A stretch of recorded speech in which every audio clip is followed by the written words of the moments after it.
Hi, I'm Katie, and this is episode 55 of Ornamentations, which is going to be a great one. And I think probably the longest one because I have so much to share with you today. I have a spectacular finish that I've been hiding. It's been a big secret, don't tell. I have whip progress. I have 2 new giveaways to bring you along, my wonderful viewers, on my recent adventure to the attic for summer school. But most importantly for today, I have a full recap of the fabulous time that my mom and I had at the attic's summer school, of our trip, of the class projects, including what I myself taught, and then all the fun things that I came home with. However, we're going to start today with my secret finish before I get into summer school and the full recap of what I taught, what everybody else taught, what I bought, because there's lots of hauls today. And that is a very special piece I made some months ago but haven't shown. My parents are celebrating their 50th wedding anniversary. Yes, I am actually old enough to have parents who've been married 50 years. They married right out of college. And I wanted to do something very special for that, which means something handmade. And this is what I came up with. I finished it a few months ago, knowing that the lead up to summer school would be quite busy, and then I have been hiding it, not wanting to give the surprise away. And this is what I'm calling it, the 50th anniversary box. So it's all plain except for the lid. In retrospect, the way the silver pops, I could have done this a little differently, but I did want to experiment with finishing another box in the wrap style. It has beautiful hardware from Thistle Threads. The tape, the silver woven tape, is also from Thistle Threads, and then the feet are just wood balls that I gilded and attached to the box. This was just a plain, very inexpensive box from Michael's. I think it was $6. That's been made beautiful through the addition of my embroidery. And then all the interest here is on the lid. It does have a papered interior of beautiful Florentine paper, and then there's a message in there from me to my parents, but that's for them. So we'll just look at the exterior of the box, and then the lid. So all the fun is here, and you can see just how fabulously textured and dimensional that is. And this is one of my posies, which I have in fact managed to attach to the lid of a box. Now this is silver, green, pink crystal, and yellow, and you might be wondering, Katie, where's the gold? Because 50 is supposed to be the golden anniversary, and that was actually originally what I had in mind, something green and gold and beautiful. I knew I wanted to do a posy on a box if I could figure out how to work it, and so I tried some different things, and what I kept coming back to was that this, which is one of my favorite posies that I've made for myself, just popped the most against this spectacular luscious green. And then I've done heavy accenting with crystals, with silver. I've tried to curl flowers upward to give it more interest and more texture. So this is the 50th anniversary box. Happy 50 years, Mom and Dad. It's just, what do you say other than congratulations to that? So this is my gift to them. I am filming this early so that I can give this to them tomorrow and not have to, yank it back.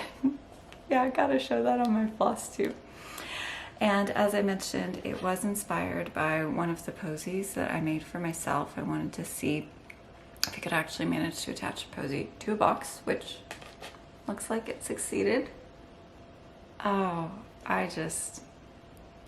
I'm really proud. I think this turned out beautifully, and that my parents, especially my mother, will love it. And it is so sparkly. I think you just get the slightest hint of that in video. Unfortunately, really doesn't capture sparkle, but it's just beautiful in person, and it's got so much texture and sparkle, and the green is just absolutely luscious beyond words.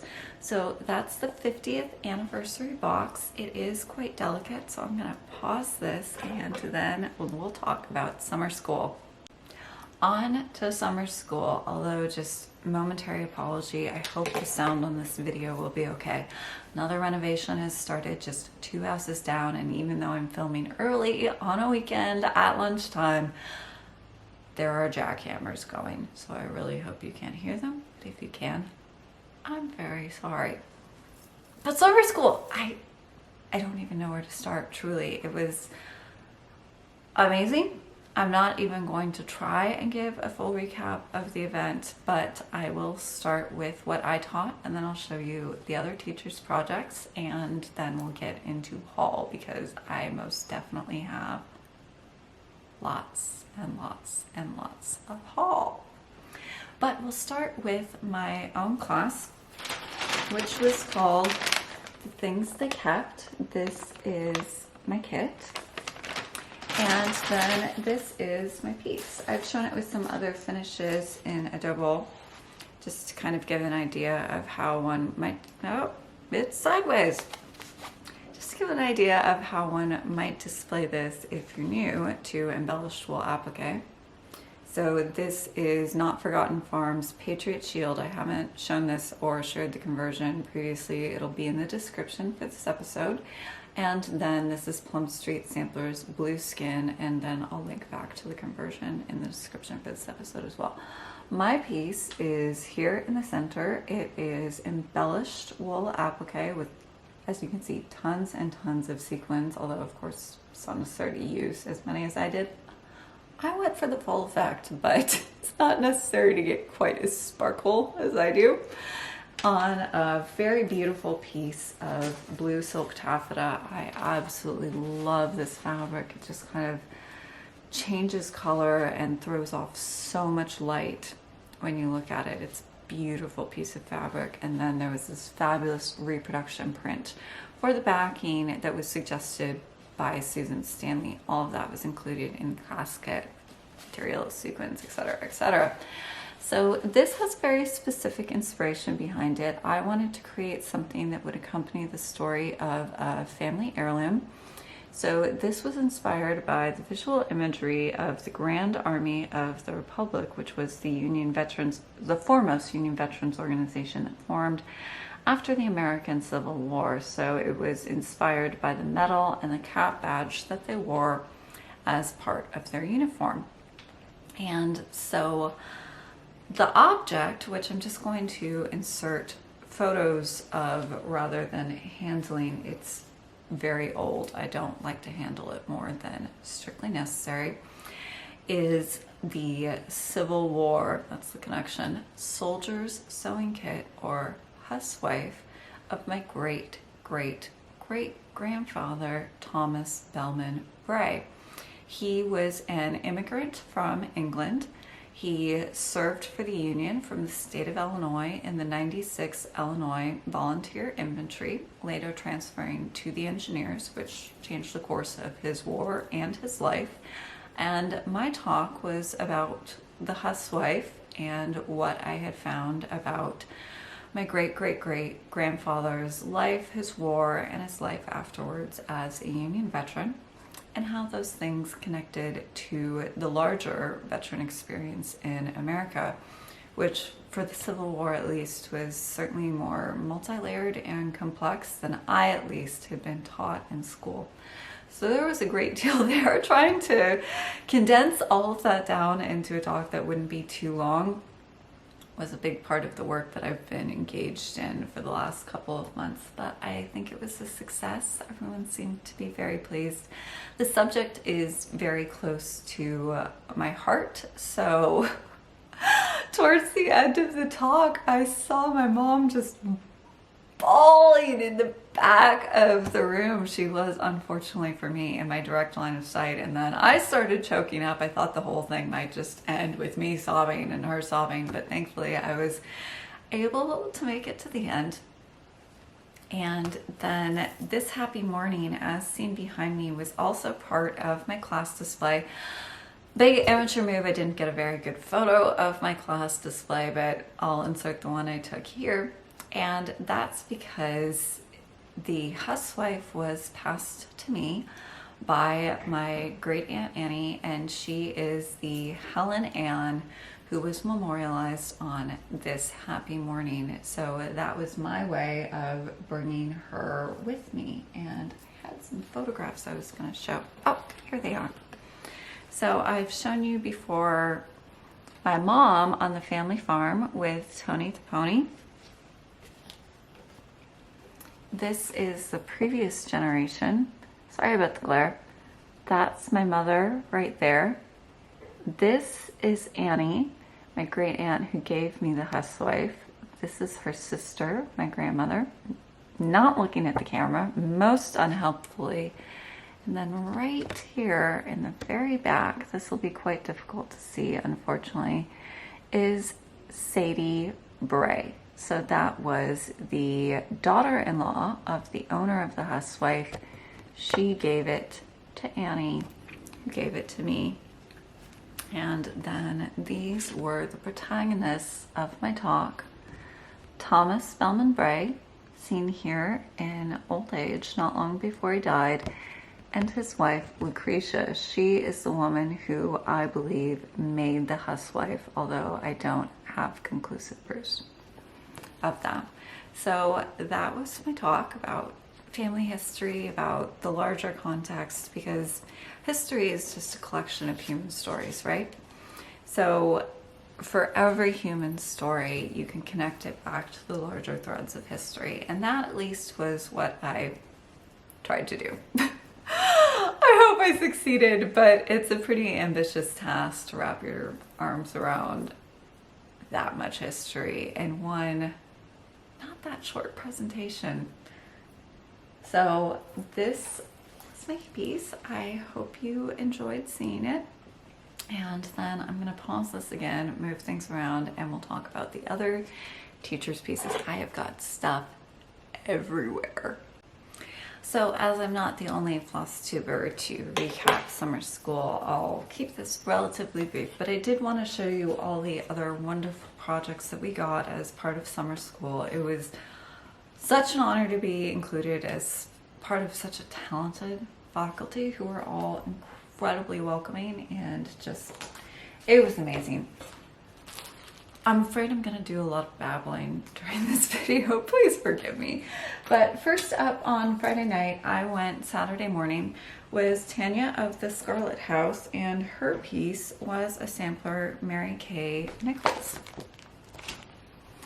And this is the kind of thing that really suffers in photographs and on camera. The pale colors do wash out a little bit, but she had the model and I had the pleasure of seeing it in person. She brought it around to all the tables. Yeah, as you can see, the colors here are really much more vibrant than shows in the photograph. You know, it just happens. It's impossible to photograph needlework accurately.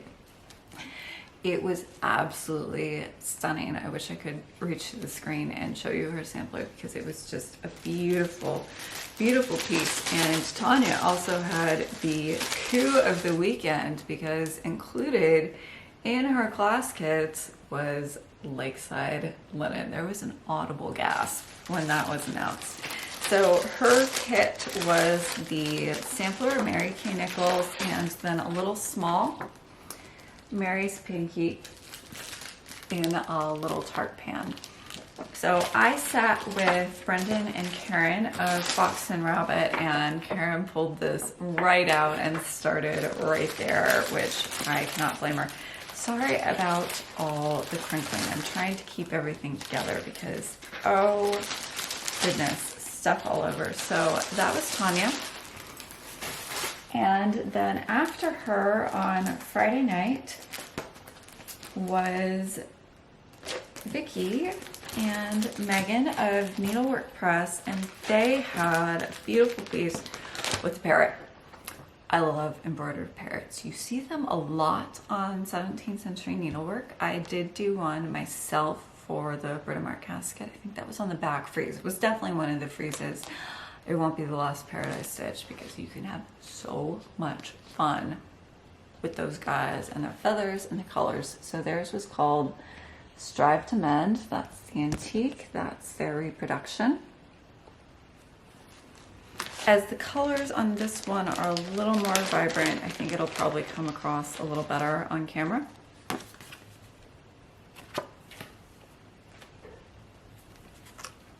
Silks did a bad job at this. How Brenda and Laura do this so well, honestly. I don't have their same talent for recapping, I think. And then on the back, there was just a quick little chart for essentially a perforated paper holder for your reward of merit card, which I have, of course, right over there. Like I said, too much stuff. And then as part of their talk, they gave a presentation on parrots in needlework history, which was a really more sampler history. I don't believe they got into the 17th century and stump work, with a lot of luscious photos from Vicky's own collection. It was, I believe, largely drawn from an article she had done for Sampler and Antique Quarterly magazine back when they were still in existence. Sank one under, didn't it? I think it did. Haven't seen it in a while at least. So that was Strive to Mend from Needlework Press. Oh, parrot. I love parrots. I mean, I don't like the actual birds in life, but stitching them is so much fun. I'm going to do an absolutely audacious stump work parrot on my next casket with little individual feathers, and oh, it's gonna be fun.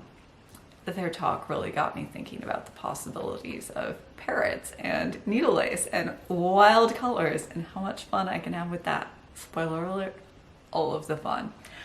I was first up on Saturday morning, as you've already seen, and then for the afternoon we had Nancy of 5 Times Plus, and she did a perforated paper piece to go on a notebook and presented on finishing as well how you do that. So the verse says, "May our hearts and needles always be full." And yeah, I've managed to misplace threads for that. And the notebook. Am I failing at my summer school recap or what?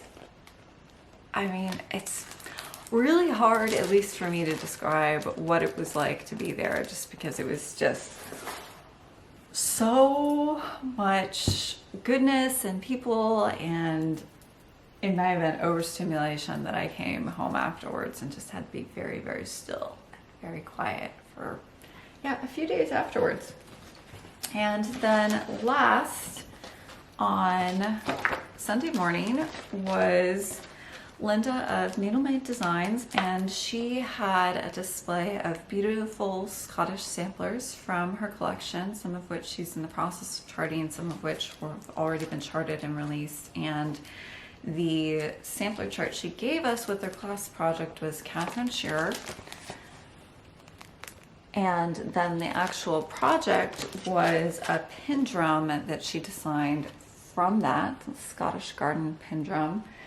Our kit included the fabulous little tin it sits in. My mom's eyes lit up at that one, and I was pretty taken with it too. And then the kit, which includes a new linen, mason linens. That was the talk of the attic. Let me tell you, not to give Linda's project short shrift. It was lovely. Oh, she had the most interesting history tidbit. I love history tidbits. Big surprise, right? So it was about the roofs, and she tracked down, why do you see the blue roofs on Scottish samplers from this specific region? It's because there's an actual Scottish slate that was inexpensive, therefore not in demand, mostly used regionally. So she had actually managed to track down the why. What does this represent on samplers from this region? There is an actual analog in life, which was the blue Scottish slate. I thought that was really neat. And then she had a great, very detailed presentation on finishing it into a drum. There were a couple tips that I myself hadn't heard of and will be using, although I have done successful drum finishes before. So that was Linda. The whole thing was just fabulous, amazing projects. it was just really, really fun. And I'm sure I'm not going to do this event justice in terms of all of the people I met, all the gifts I received, all the fantastic conversations I had. Please forgive me. It was amazing, and I'm still, I think, trying to process all of that. I did receive so many fabulous gifts. I'm not going to show them all just because we would be here all day, and I feel like I hear the jackhammers again. Can you hear that? I hope you can't hear that. But I am going to show just a couple of the things we received, both as part of summer school and gifts. I don't know where all of my gifts came from. I was away from our table for a good portion of Saturday, trying to talk to everybody after my presentation, giving my presentation. And so a lot of things just appeared. I'm not entirely sure where they come from, which is the other reason I'm not going to show everything, but I'm just going to show a few special things, and then we will move on to haul because I just do have so much to talk about. So one favorite from a friend was this fabulous strawberry. I didn't ask her. I think this is punch needle rug hooking. French knots, maybe. Those look like those could be rolled over French knots. Whatever it is, it's fabulous. I love the colors. And it goes with this fabulous strawberry that I already have, which I think is from Thread Milk Primitives. And then I came home and I put it in my little scissor tray, which I've shown you before, with my strawberries, my cornugate shamanic, and then sampler bowl lessons 1, which I stitched after my first trip to the attic. So this is a nice little piece of remembrance. And then the big swag from the event. There were audible gasps in the room when this was announced. Barry of Stitch Folk did project bags. Everyone got one. You had your choice of red or blue. Unsurprisingly, my mom and I both chose blue. And then the center image is an adaptation of a Reward of Merit card from Vicky of Needlework Press's collection. And then I added one of the little pins that Karen and Bren, Fox and Rabbit, were giving out. They also had this fabulous stickers. And I was given one of the sampler stitching notebooks. My mom hadn't seen these before, actually, and she was like, oh, this could be so useful. And so, stickers, those were from Karen and Bren. And then also from Karen and Bren was this beautiful bat tote set, which they said they got from the Cool Goblin. It proved enormous. Oh, it's also lined with this fabulous, I love this color blue. It's proved enormously useful immediately because I had shipped my kits flat and then had to do final assembly, and Karen and Bren were just the nicest people in the world, volunteered, came up to my hotel room, plopped themselves down on the floor and helped me and my mom do all of the kit assembly, which was so nice of them and incredibly welcome. But I found, of course, that once I had done all the final assembly on the kits, they no longer fit in the boxes I had shipped them in, so we were trying to wrestle all of this stuff downstairs, and then this fabulous tote bag got immediate use. I was just piling kits in it left, right, and center and using it to shuttle things downstairs. So thank you guys. That was absolutely fabulous and most treasured. And oh, there's also a pin to go with the bag featuring the same artwork. And then I got this from Kathy Rae. She was selling some of her laser work, and it's a needle book. It opens, it says Queen of the Needle, and it's got this really lustrous red that absolutely lights up in the light. Yes, you can see a little bit of it there. She said the red scallops reminded her of the backing print on the fabric from my piece, which it does. And let's see, should we do whips first or haul? Let's do whips. So I told you last time that I was going to start scattered seed samplers, gathering together. Scattered seed samplers, fabulous one with the bird. I'll put it in the description as my summer school piece that I thought, aka GIT by Modern Folk Embroidery, which I had been working on, was too intricate to be stitching at summer school. Yeah, it turns out I lied. Again, I tell you guys and myself a whole lot of lies about this piece and how much time I will or will not devote to it, because I put exactly no stitches in the Scattered Seed Samplers piece or anything else that I brought. I didn't even open that project bag. I kept plugging away at AKGIT, and so I'm through the 5th tree of life. And in fairness, I have done a lot of this outside of summer school. I did not get much actual stitching done during summer school, but I'm done with that first large medallion, so I'm just about through page number 6, and then that also marks just about the halfway point of the pattern. So yes, my piece of linen is in fact long enough. And then I am moving on to the medallion next to it. So Laura and Karen are also stitching AKGIT. We have a little support group going. We all brought ours and shared them as part of Show and Share. I'm going to insert a photo here of us with our starts.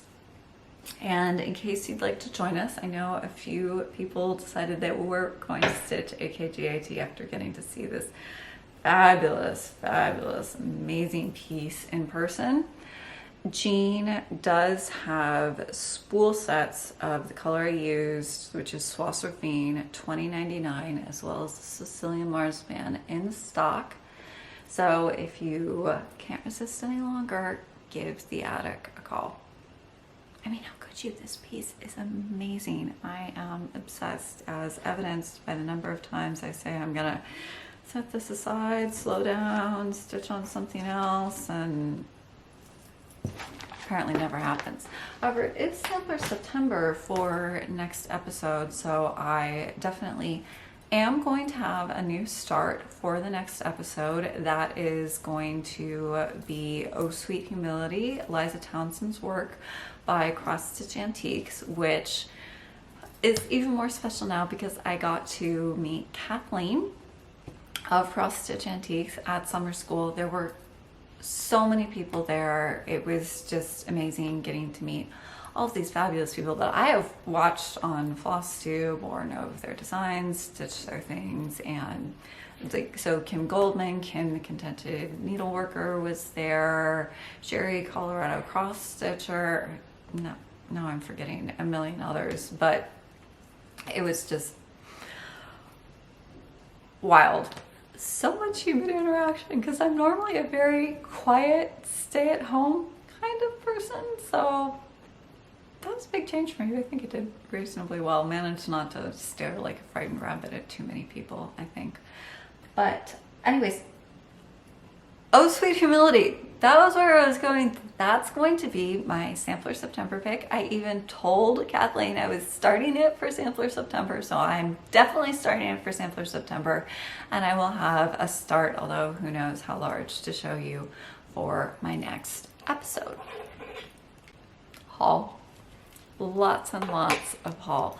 So I'm just going to show you my haul this time. Next time I'll have my mom on to share her impressions of summer school, her haul, because she did actually buy quite a lot for her. She's not usually a huge stash acquisition person, but she was overcome by the magic of the attic.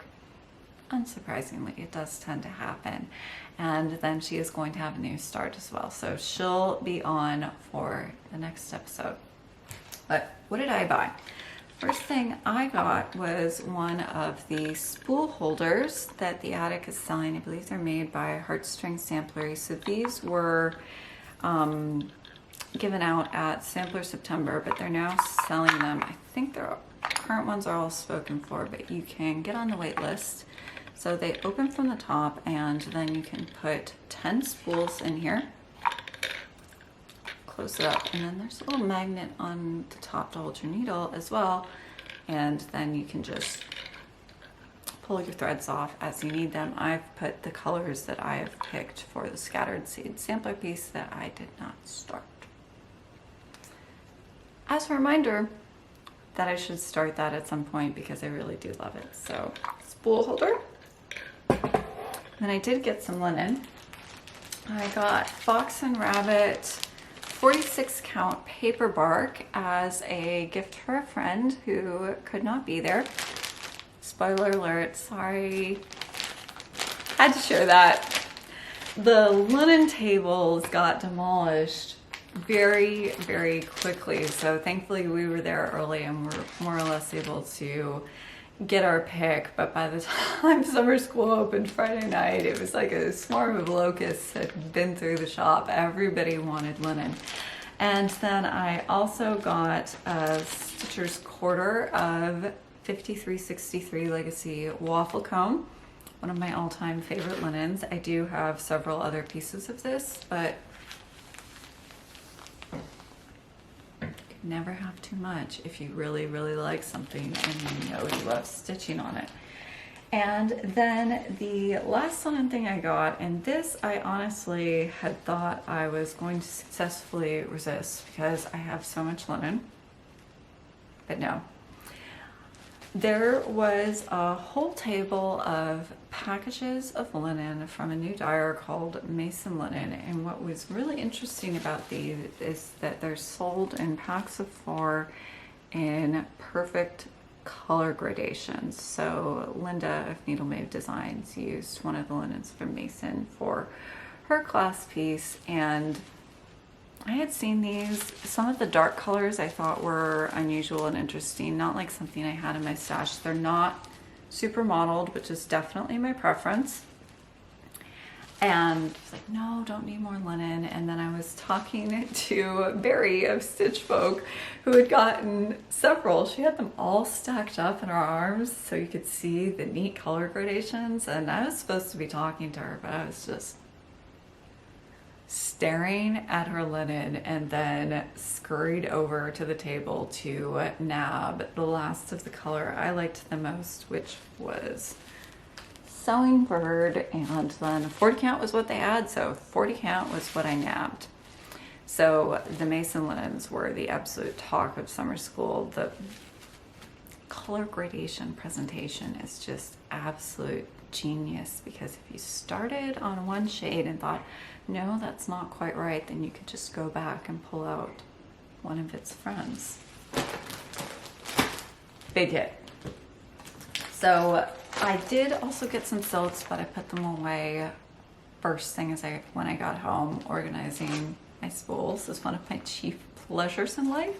So then I'll just show you charts, which were the other things that I got.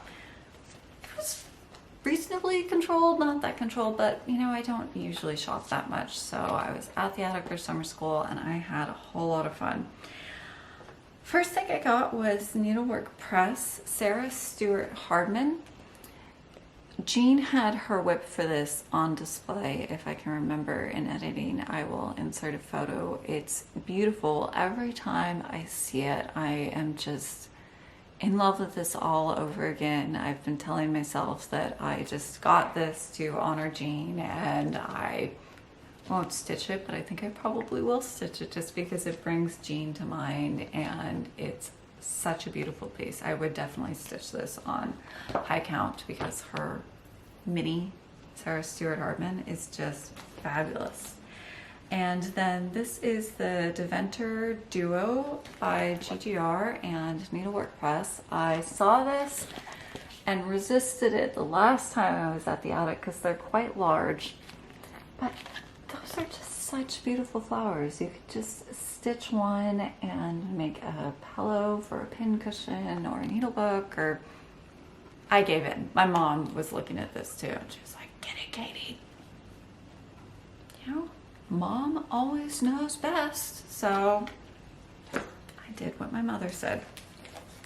And then from the Heart Needle Art by Wendy, Hannah Hetherington. So Megan, the wide-eyed stitcher, just finished this, and this is actually not the kind of chart I would normally look at twice. It's beautiful, it just doesn't call to me in the way that some other things call to me.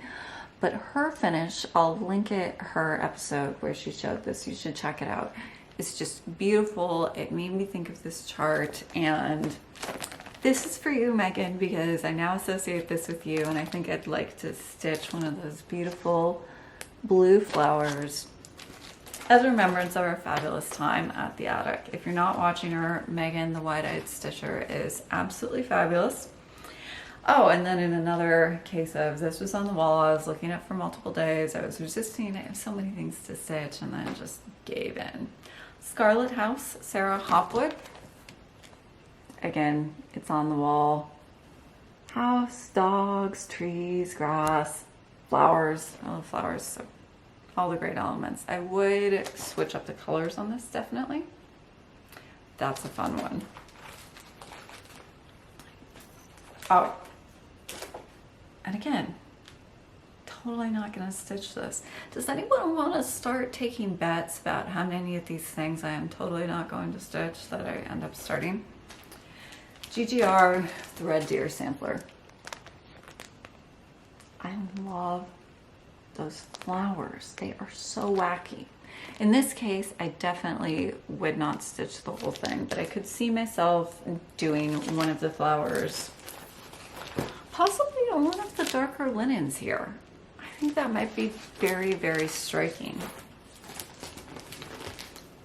And then Shakespeare's Peddler, Maria Finney. So what I like about this is the way that you could cut, sorry about the glare, it's really sunny today, which is beautiful. Our weather is gorgeous, but it's a little difficult for floss tubing. I feel like you could split those bands up and then just do them as elongated pillows or as drums. So Karen of Fox and Rabbit was stitching on one of her models, Elizabeth. I'm gonna say it's Elizabeth Campbell, but I'll put the correct name in the description for their upcoming release at Needlework Expo. It was stunning, which is why you always need to see things in person if you can. It's a Scottish sampler, and one of the things was so interesting about it was that it was highlighted in the middle by this very stark red and black, which is not my kind of color combination at all, but it just made the design come alive. And one of the other things we were talking about that was so great about that sampler, which I absolutely will stitch, we're gonna have a little stitch along, details to come once I get the chart, hasn't been released yet, was that it was a really nice, not overly large, rectangular shape, which is a great way to fill out a sampler wall, which I don't have, or you could do it as a small pillow finish, because I do love small pillow finishes and just setting things on my shelves. So back to Shakespeare's Peddler, you could do the same thing here. I thought this one would divide really nicely. The elements are all really nice in their own. You don't need the complete sampler. Some samplers are harder to split up than others, and some really lend themselves to just pulling elements out, which Kim does all the time. Kim, the Contented Needlework. Oh, she had her peacock, unicorn, and a badger there, which she is stitching on a dark blue linen. No, she said which one, I just can't remember. And the dark blue instead of the expected dark green was just such a cool twist on it. Bren of Fox and Rabbit was also starting his on Seaweed, although Karen and Bren were some of the most popular people at summer school. I think he got about 3 stitches in all weekend because, you know, everyone wanted to come up and talk to them. Understandably, they are just delightful, and it was such a pleasure to get to sit with them and spend some time with them. And then I also took a few pieces to the attic to be displayed. That was my beadwork basket. I'll link the episode in which that was shown. I didn't pull it out. I put it away when I got home. But I also took my upcoming class pieces. So the Elizabethan Valentine, which will run again, although registration date TBD on that one. I don't have an update yet. And then Queen Anne's pin pillow, which is of note because registration will open to coincide with the next Flosstube. That will be Tuesday, September 12th at 8:15 a.m. Pacific. Notifications will go out to my mailing list, so make sure to get signed up or put it on your calendar. And then I'll be sharing all of the details about this class and registration on the next Flosstube. I think I have enough for one day, and yeah, I can hear the jackhammer in the background, so I hope this sounds not terrible. Oh, we'll also have a kit unboxing on the next episode. I've been working really hard since I got back to just make sure that everything is ready for final kit assembly, which I am doing this week. Should be good. And then to finish off today, I have a couple of giveaways. And these are meant to commemorate summer school, to bring you in and have you be a part of it if you weren't able to attend. And so I have two giveaways for you today. The first is another copy, I bought two, of Sarah Stewart Hardman by Needlework Press. This is my favorite of Jean's whips. It really makes me think of Jean and the attic and high count stitching. So to me, at least, this is a chart that is emblematic of the attic. So this is what I wanted to bring back and share with you as a giveaway. The keyword is Sarah, S-A-R-A-H. So use the keyword if you'd like to win. Sarah Stewart Hardman. And then the second is what I gave out for my table gifts, and these are little notebooks that I had made. It's a close-up of Britomart from the front panel of the Britomart casket. The inside is just a plain ruled notebook. So I have an extra, and then this is my giveaway for you, my followers, if you weren't able to be at summer school. I didn't give these to anybody. I didn't give these to everybody. Wouldn't have been the suitcase space. These things weigh a ton when you're carrying several of them. So if you would like to win this, the keyword is notebook. So those are my two giveaways for today to celebrate summer school. Again, keyword Sarah, keyword notebook. Use them in your comments to enter to win, although please don't use the word giveaway. It attracts the trolls. So that pretty much, I think, is what I have for today. Have I been talking for long enough? I feel like I probably gave a very confused, not at all recap of summer school. My apologies. It was an amazing experience, but overstimulated is how I would describe myself by the end of it in the best possible way. That's, not a complaint, it's a compliment. It was an amazing weekend of stitchy goodness, of stitchy friends, and I got almost no stitching done, but I did do lots of shopping and I had an absolutely fantastic time. I can't wait to go back to the attic again. Which I think is what I was saying brings me to the end of this episode. Oh dear, I'm so sorry guys. But for next time, another great episode, hopefully more coherent than this one. We will be having the debut of Queen Anne's pin pillow with all class details and registration details shared, as well as a kit unboxing. We'll take a look inside the kit for Queen Anne's pin pillow, which does include everything you need to stitch this fabulous piece except the frame to work it in. And then I'll have a new start for Sampler September. That will be Cross Stitch Antiques, Oh Sweet Humility. I should have pulled the chart, but there's already stuff everywhere, so clearly not organized enough. And then my mom will be joining me again to share her haul from summer school, her experiences. This was her first time at the attic, as well as meeting all of my stitching friends. And again, I'm sorry, I feel like I didn't do justice to all of the wonderful people that I met at summer school. It was a pleasure to meet you all. And then she'll also be sharing her new start, because she was inspired by one of Jean's finishes to start something new. We got her all kitted up, so we'll be taking a look at that next time. I'll see you again in 2 weeks, and until then, happy stitching.